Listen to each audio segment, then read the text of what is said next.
And we're doing that. So here's the PowerPoint. Okay, so let's get on to the parts of the brain.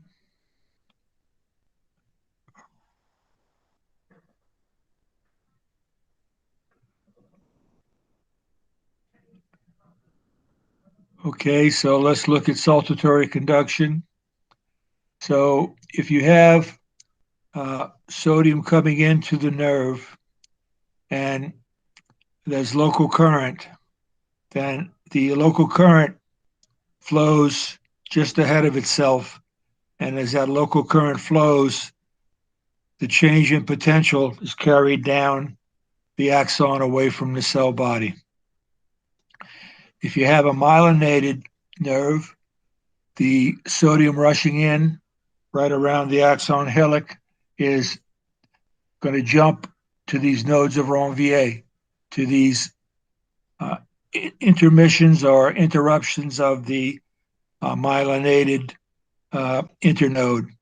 So this is called saltatory conduction, and the nerve impulse, what impulses the sodium coming in, sodium channels are open, and these positive charges are attracted to these nerves right here because there's insulation here. There's insulation.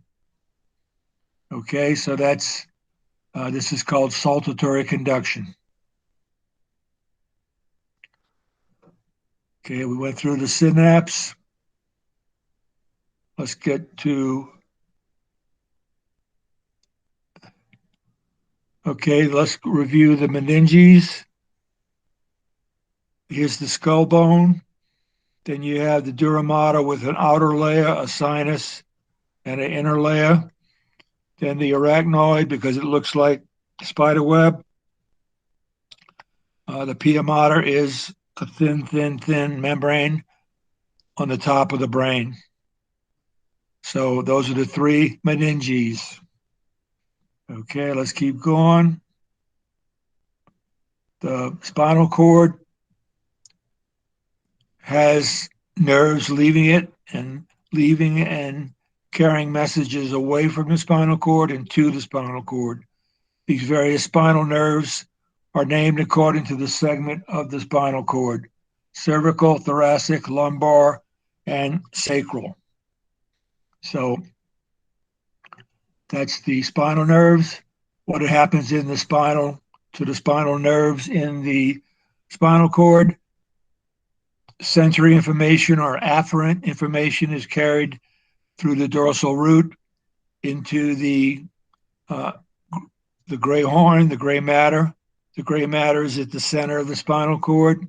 It's processed and information is sent out to tell muscles to contract, tell your gut to continue to move to digest food.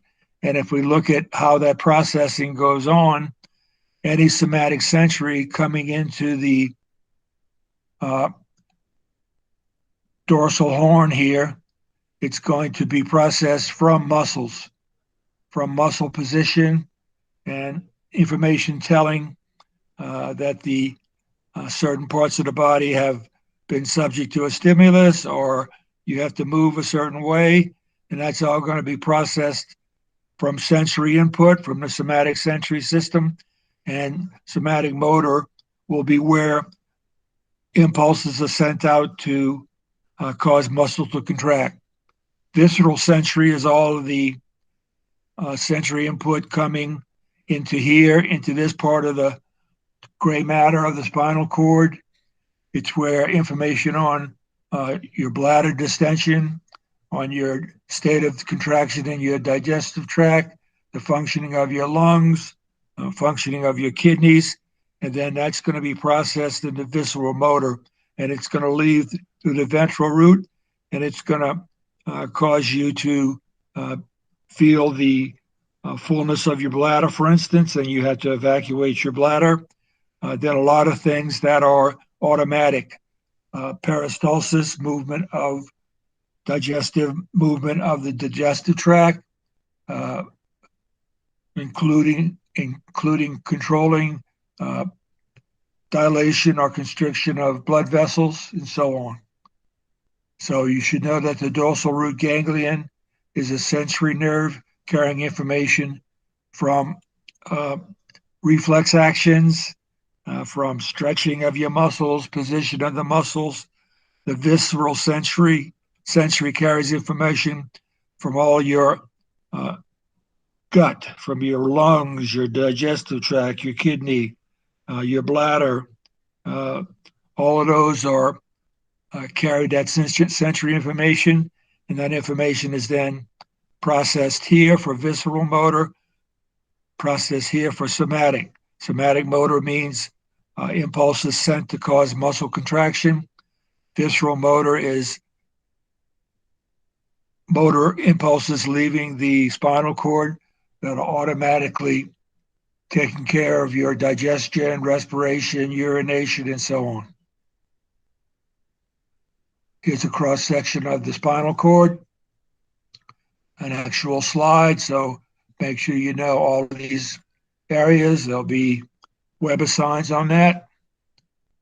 Okay, so what about the brain regions? So we have a longitudinal fissure here. The cerebellum is below the cerebral hemispheres. This is a long separation of right and left cerebral hemispheres. Obviously, there's blood vessels in the brain. Okay, here's this lateral view. You can see the postcentral gyrus and the precentral gyrus, and the central sulcus is this little valley that runs, separates the frontal lobe from the parietal lobe, and so on. In the precentral gyrus is where motor activity, after being processed, is sent out to muscles. Somatosensory information is received here. Ascending tracts from the spinal cord carry information through the thalamus up into this postcentral gyrus, and you have other sensory association areas and primary motor association areas.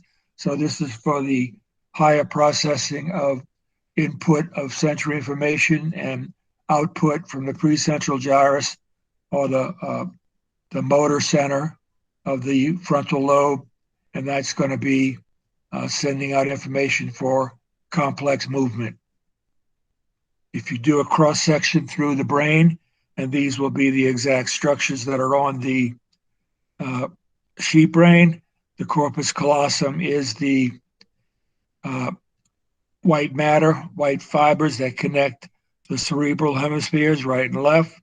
The diencephalon is thalamus, hypothalamus, part of the pineal gland, which is involved in regulation of your 24-hour rhythm. It's called the circadian rhythm. Here's the cerebellum, the brainstem made up of the midbrain, the pons, and the medulla oblongata. Okay, let's stop there. And we'll have one. Oh, we need somebody in here. Omit all. Okay, so stop recording. Stop recording.